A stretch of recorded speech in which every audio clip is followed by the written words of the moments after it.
आदरणीय धर्म प्रेमी सज्जनों, सादर नमस्ते। मैं जेठालाल विश्वकर्मा आप सभी का हार्दिक स्वागत करता हूँ।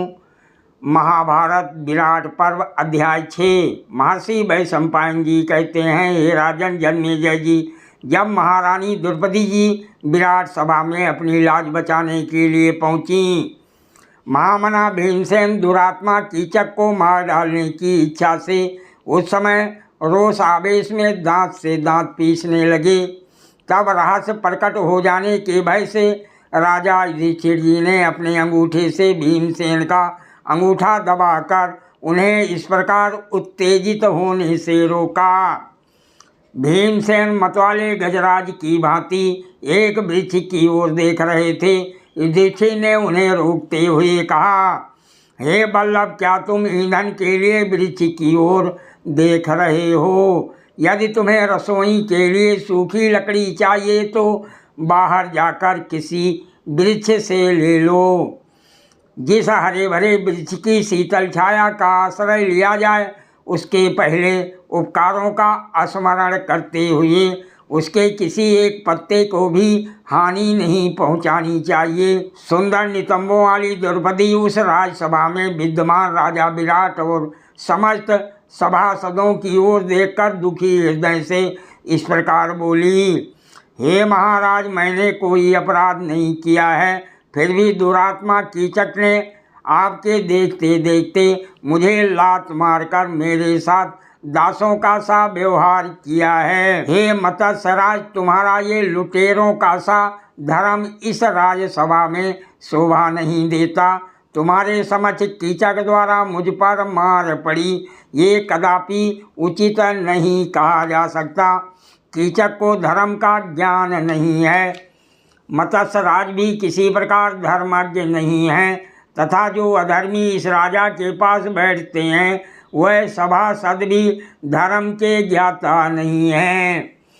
हे राजन जन्मेजय जी, कांतिमयी महारानी द्रौपदी ने उस समय आंखों में आंसू भरकर ऐसे वचनों के द्वारा मत्स्यराज को बहुत फटकारा और उलाहना दिया। महाराज विराट ने कहा, हे सैरंध्री प्रोच में तुम दोनों में क्या झगड़ा हुआ है, इसे मैं नहीं जानता, और वास्तविक बात को जाने बिना न्याय करने में मेरा क्या कौशल प्रकट होगा।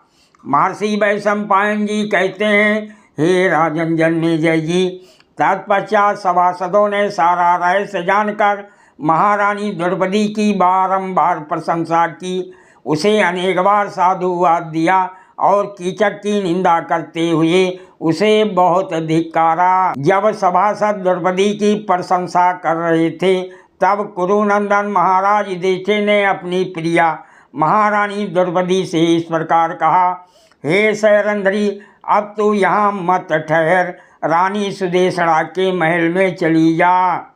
पति का अनुसरण करने वाली और वीर पत्नियां सब कलेश चुपचाप सहन कर लेती हैं। जो साध्वी देवियां पति की सेवा करते हुए कलेश उठाती हैं, वह पति लोक पर विजय पा लेती हैं।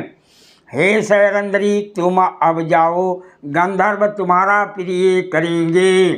जिसने तुम्हारा अपकार किया है वह उसे मारकर तुम्हारा दुख दूर कर लेंगे। ऐसा कहे जाने पर सुंदर कटी प्रांत वाली द्रौपदी तीव्र गति से रानी सुदेशना के महल को चली गईं। उसके केश खुले हुए थे और क्रोध से उसकी आंखें लाल हो रही थीं। महारानी सुदेशना ने कहा, हे बरारोहे, तुम्हें किसने मारा है? हे शोभने, तुम क्यों रोती हो? हे भद्रे, आज किसका सुख समाप्त हो गया?